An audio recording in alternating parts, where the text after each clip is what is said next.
একমাত্র ছেলে শখের বাড়িতে প্রথমবার বাবা মা এসেছে। তাদের জন্য কত কি আয়োজন করব, নাকি তাদেরকে দিয়ে রান্না করিয়ে নিব কেন বলছি, কারণ আমার শ্বশুর অনেক ভালো রান্না করে। ছেলের এই কুড়ে ঘরে বেড়াতে এসে বাবা মা কি নিয়ে এসেছে সেগুলো দেখাবো। আমার এই শখের বাড়িতে মেহমান তো আসতেই আছে, আর সব থেকে বড় মেহমান হচ্ছে আমার শ্বশুর শাশুড়ি। তাদেরকে আজকে আমরা দাওয়াত করেছি আমার বাড়িতে। তাহলে কি ভাবছেন, একমাত্র ছেলে কি বাবা মা আলাদা করে দিয়েছে? আসসালামু আলাইকুম, সবাই কেমন আছেন? আমার বাড়িটা অনেক পরিষ্কার করা হয়েছে, কারণ আজকে আবারও মেহমান আসবে। আজকে ছেলের বাড়িতে বাবা মা বেড়াতে আসছে, তাই তাদের জন্য নাস্তার ব্যবস্থা করেছি। আর আমার বাড়িতে একটা বৃষ্টির খুব প্রয়োজন, কারণ মাটি থেকে হেঁটে হেঁটে এদিকে এসে অনেক বেশি কাদা কাদা হয়ে গিয়েছে। একটা বৃষ্টি হলে সব ধুয়ে একেবারে চকচকে হয়ে যাবে। আজকে বাড়িতে মেহমান আসবে, তাই আমি অনেক আয়োজন করে রেখেছি। আজকে মেহমান আসলে তাদের দিয়ে রান্না করা। আর দূর থেকে দেখলাম যে বাবা মা চলে এসেছে, কি নিয়ে এসেছে সেটাও দেখাবো। শাশুড়ি শ্বশুর এই প্রথম তার ছেলের বাড়িতে বেড়াতে আসছে। মাশাআল্লাহ মাশাআল্লাহ, আমার শ্বশুর শাশুড়িকে একসাথে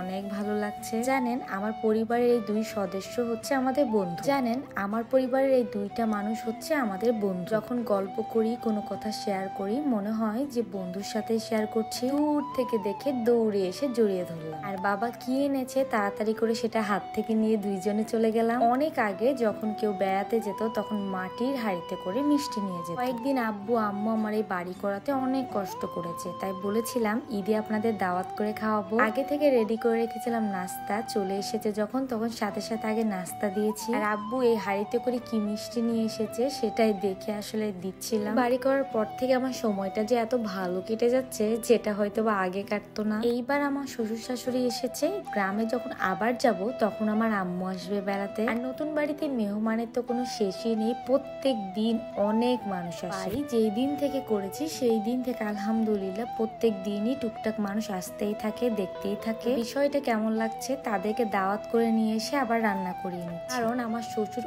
অনেক ভালো রান্না করতে পারে। আমার শ্বশুর যখন প্রবাসে থাকতো, সে নিজে রান্না করে খেত। তবে আসার পর থেকে দু একবার ছাড়া কখনোই আমাদেরকে রান্না খাওয়ায় না। আমি তাদেরকে দাওয়াত করে নিয়ে এসে বলেছি সবকিছু রেডি করে রেখেছি, শুধু আপনারা দুইজন রান্না করবেন, আর আমরা ছেলে মেয়েরা সব বসে থেকে দেখবো আর একসাথে খাওয়া দাওয়া করবো। এই বিষয়গুলো আসলে অন্যরকম। আপনি একটা বাইরের মানুষের সাথে যখন আনন্দ করবেন, সেই ব্যাপারটা একরকম, আর যখন পরিবারের সাথে আনন্দ করবেন সেটা আরেক রকম। ছেলে মেয়ে যেমন বাবা মাকে অনেক ভালোবাসে, তেমন বাবা মাও ছেলে মেয়ের ভালো খুশি সবকিছু দেখে। গ্রামে এমন অনেক মানুষ আছে যারা আমার শ্বশুরের কাছে এসে অনেক কথা বল, ভিডিও গিয়ে গিয়ে নিয়ে যে দেখাতো যে আমরা কি করি। কিন্তু দেখেন, যেই দিন থেকে বাবা মা আমাদের বুঝতে শিখেছে, আমাদের কাজটা একসেপ্ট করে নিয়েছে, সেই দিন থেকে আজ পর্যন্ত কোনো বাধা নেই। আর আমি মন খুলে কাজ করতে পারি। শুধুমাত্র ভিডিও বানানোর জন্য এই শখের বাড়িটা আমার শ্বশুর এত কষ্ট করে দিয়েছে। আমরা মনে হচ্ছে এইবারে ঈদে নিজের বাড়িতে থাকা বাদ দিয়ে শুধু এখানেই থাকি। আর কোরবানির ঈদে মাংস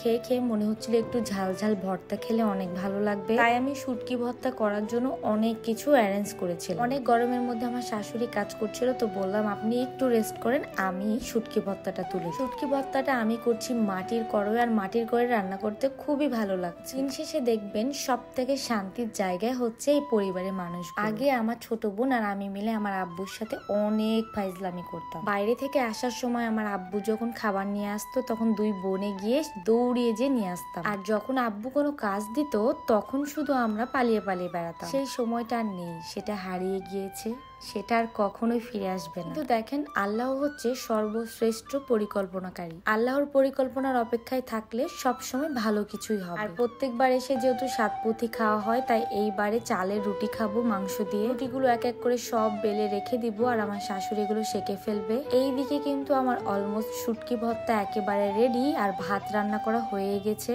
রুটি কয়টা শাকা হয়ে গেলে আমরা সবাই মিলে বসে একসাথে খাওয়া দাওয়া করি। যেই সুখ আসলে দালান বাড়িতে পাওয়া যায় না, সেই সুখটা পাওয়া যায় এইরকম একটা পরিবেশ। আমি অর্ধেকটা টাইম এখানেই পড়ে থাকি, বারান্দাতে থাকি, বাইরে থাকি। দিনকাল আমার আসলে ভালোই কেটে যাচ্ছে। আর সব থেকে বড় কথা, আল্লাহর রহমত এসেছে আমার বাড়িতে। আমার আজকের ভিডিও কেমন লেগেছে অবশ্যই কমেন্টে জানাবেন। আবার আপনাদের সাথে দেখা হয়ে যাবে নেক্সট ভিডিওতে। সেই পর্যন্ত সবাই ভালো থাকবেন, সুস্থ থাকবেন, আর আমাদের জন্য দোয়া করবেন।